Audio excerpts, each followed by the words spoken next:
Rise of the Eco-Guards. Stand on guard with me. Truly Canadian as Captain Canada. Hope lingers nearby. Hello, and welcome back to the Rise of the Eco-Guards. Stand on guard with me channel.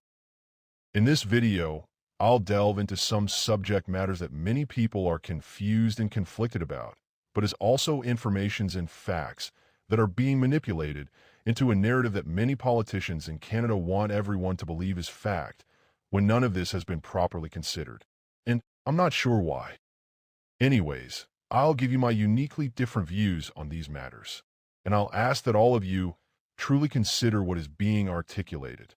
For I truly believe not only is there a great injustice taking place, but the very people conducting those actions are very much aware of all their actions. Anyways, here we go. Here's another great amount of perceptual information that I call hope lingers nearby, which can also be very much seen as a form of not only what the government within Canada and many internet sites would call misinformation and conspiracy theories, but can also be comprehended by our peoples and societies as mainstream media and government's propaganda, let alone a form of police or authoritarian entrapment promoted and maintained over these past several years, to the personal detriment and great financial legal cost of many people and their families. Let me explain my perspective analysis. In a 2022 Canadian truckers convoy that turned into a rally and protests in Ottawa, Canada, which were clearly not an occupation of anything or any structures, for it was all achieved on public property, namely the streets, sidewalks, Parliament grounds, veteran sites, and the heroic monument sites found within the Ottawa areas.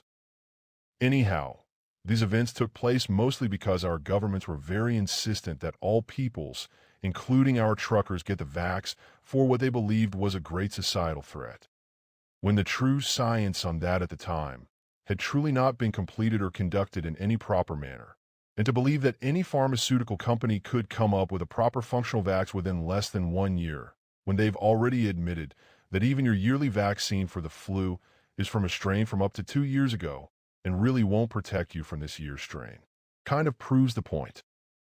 Now also understand, I'm not anti-vaccine. I had all my shots prior to this one. Anyways, in my belief and opinion, those types of medical decisions are up to the personal belief of the individuals or the parent of any child, and we'll leave it at that.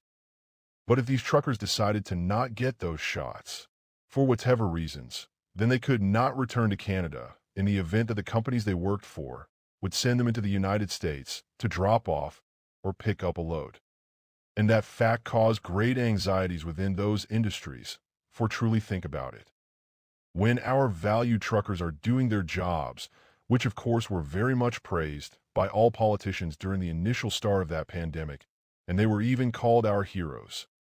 Many times, they are contained within the cabs of the trucks and very rarely interact, except with their radios, with anybody. But for the occasional truck stop, for everybody needs a break and even a rest period, and so on. Now, just the fact that our government was attempting at pushing their narrative and not given any leeway for those that chose to not get it, started this whole thing. For they were directly interfering with those people's livelihoods, let alone our abilities to attain all the needed supplies that are absolutely necessary to maintain our society. When governments have no right to tell anyone how to maintain their health, and is not only a violation of our charter rights, but is also a violation of a person's own autonomy. That said, they may advise us upon the best medical practices, but it's truly up to those individuals to choose, let alone truly pushing their need to know our health status, as well as everyone else that desired such, which is private information that they already know anyways. For there's really not such a thing as private information, as is indicated in some of my previous videos, regardless of the guy that bragged about hacking GiveSendGo and GoFundMe, but then claiming to have released the list of convoy donors to the media and is now facing charges in the United States. It's all a fake. But since that time, the many governing bodies have not only backed down, but are facing many legal challenges for their actions. For much of the truth is coming out, and I would say they have much greater problems on the horizon. Just wait till everyone finds out the truth. Wait, watch, see, and then learn, for they will learn and also know. Anyhow, I'll now address several things I've heard that some people consider conspiracy theories, but they claim may be connected to all this. And you know how I feel about those, and if you don't, you will soon. Now understand, or truly comprehend these facts.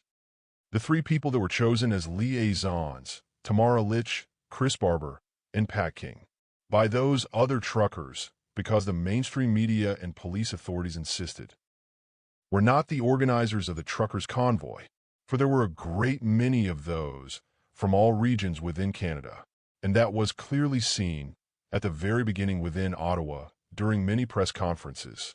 So to portray them as the lead organizers of that convoy, after being asked to choose several people to be those spokespeoples and more, is not only a complete lie, but can be seen as a form of authoritarian entrapment.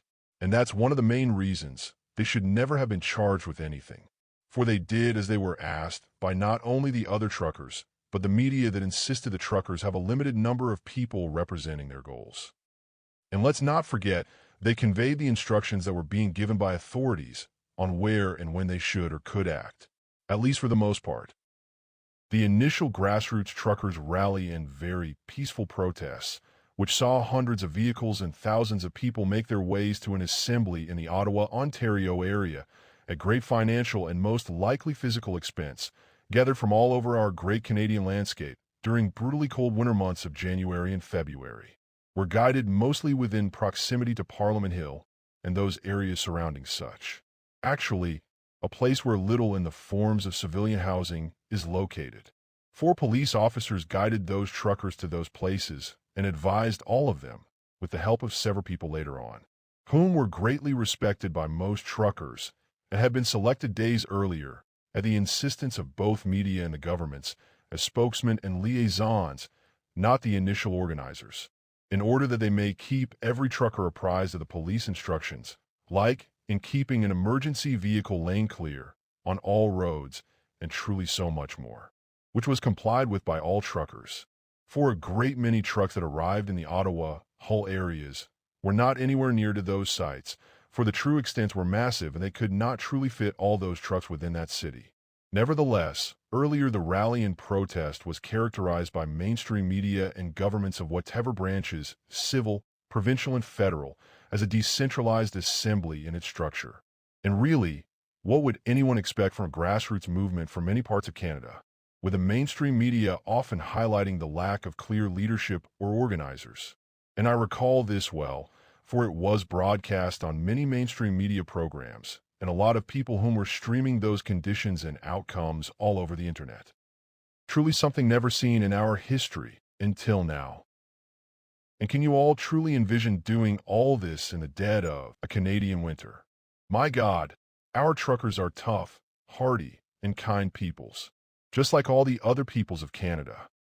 While later, these loving and mostly kind people were chosen to represent the communications between police and media. Because of these media, government, and police insistence, several people chosen to represent all peoples in attendance like Tamara Litch and Chris Barber, whom were recently found guilty of mischief for their part in maintaining civilities between all parties. That said, there is questions as to Pat King's role in all of this, for there seems to be some evidence that he was a greater influence on events leading up to that Freedom Convoy. Nevertheless, his actions remained peaceful, and as far as I'm concerned, these 3 people should be given a Medal of Honor, not vilified by all those shallow small groups of haters. A clear, great injustice within a flawed system has just occurred in this country, and we should all be not only concerned, but we should be outraged. For, to punish those that only attempted to help maintain overall peace, when clearly asked to be a liaison by the media and governments, as well as the police, is not only unjust, but truly is tyrannical, political, and so much more, and our judiciary should know better. But peace is not what the Trudeau government wanted. They wanted someone to pay and be an example for what was taking place, for it was making that whole Liberal Party look really bad. Not that they really needed any help doing that. for they often claimed to be there for our people, and of course, they had our backs, which is a really bad statement to make while running in the opposite direction, when all they had to do was to go and personally sit down and communicate with all their constituencies. But no, they could not do that, for it would break with their attempted total control of our nation and its peoples for the almost 2-year period prior, which according to Trudeau was only supposed to be 2 weeks at the beginning. Instead, they chose to call them all names, really bad names, and vilify anyone that chose not to be vaxxed, but also dividing this country's peoples by their vaccination statuses. Then later in time, these same liberals showed that they were really those types of peoples that they were calling the others, when they all stood and gave a standing applause or ovations to a Nazi in the Parliament House chamber, and further went on to indicate that this person had fought the Russians during World War II and was a hero. It's obvious that they never studied history in school, for the Russians were our allies during that time. My God, truly deplorable. They are so lucky that my father-in-law is not alive, for he fought in World War II and also in the Korean War. And I knew him personally quite well, and I know he would have done something. I'm not sure what, but something. Anyhow, during that peaceful truckers' protest, that government instigated those truckers more and more every day in the forms of agitations. But so would the taxpayer-funded media, which would inevitably lead to the Trudeau government, most likely with the participations and advice of Marx Carney, for there are indications of such now cycling through many internet sites. Then slightly later in invoking the Emergencies Act, formerly known as the War Measures Act, that Justin Trudeau's father Pierre had invoked in the early 1970s when the FLQ crisis occurred. And I recall that instance very well, for my older brother was serving in the military at the time.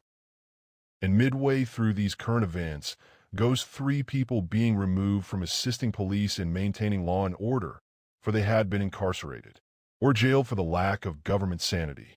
And let's be clear about this. There were 2 United Nations planes spotted in North Bay, not really that far from Ottawa, and there were rumors floating around that the Trudeau government had called for assistance to help control what they thought would be a riot. Whether that's the case or not, it really does seem suspicious that those 2 planes were there outside, on a tarmac, and don't just try and use the excuses of, well, whatever.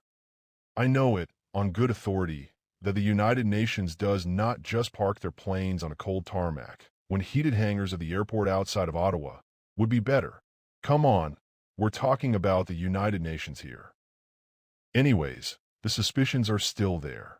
But now, years later, look around at the many events and violent protests that are occurring in our streets. Not just in one place, but in greater numbers of places, and those are clearly organized by someone, for the evidence is everywhere, and the extent of violence grows. But yet, governments of all stripes do nothing, and it's clear that there are double, if not triple standards being applied. Just more deplorable actions on the part of all governments, police, and even the remainder of our judicial systems. For they can't even protect our own citizens. And don't get me started on our human rights and charter rights that are being violated by all parties. Moreover, if all this SARS-CoV-2 scenario was such a great contagion, why would they continue to fly immigrants into this country en masse, in the dead of night, in the year of 2020, and still not work with the eco guards to help create the only truly effective respiratory vented clear face masking system that we had invented going back to the original SARS outbreak of 2002-2003. Anyways, it was truly a very concerning and sick time for our country. But now, hope lingers nearby. Now, will the peoples of Canada make and take that opportunities to truly make those changes? I think so, but I could be wrong, for it would not be the first time. Anyways, I'll leave off at this point within this video and the topics found herein for now, for I believe I've made my points quite clear about what is truly transpiring within Canada as it relates to what some would think are conspiracy theories and misinformations. Anyhow, I would ask that you join me again at a later time for another Rise of the Eco Guards, Stand on Guard with Me videos. And remember to respect each other as well as our environment and keep it clean.